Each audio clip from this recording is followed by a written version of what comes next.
In seconda categoria Girona E si inceppa in casa il Don Bosco Mussomeli con il combattivo Atletico Caterinese e cede la vetta alla Sommatinese, a sua volta vincitrice fuori casa per 0-4 con il Vallelunga.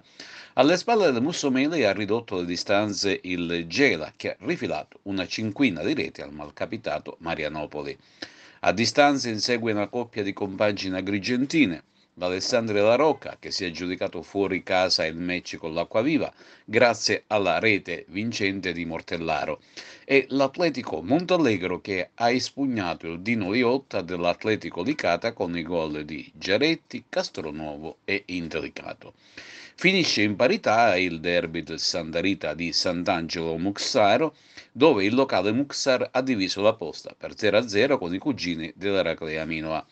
Nel torneo di terza categoria, dopo 10 giornate, cambia nuovamente la vetta della classifica, con il ritorno in cima del Campobello Delicata, che mantiene il vantaggio di un punto sulla Virtus Favara e di due sulla coppia Comitini-Vis Ribera.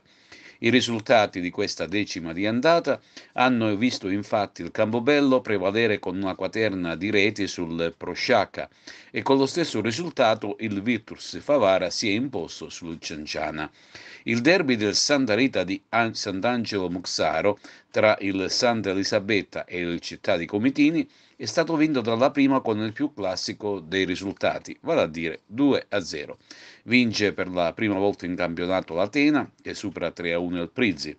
Prodezza esterna del Vissi Ribera, che espugna il campo dell'Acquisquinese, mentre termina in parità il derby tra cugini, tra vicini di casa, tra la Reale Unione e Burgio.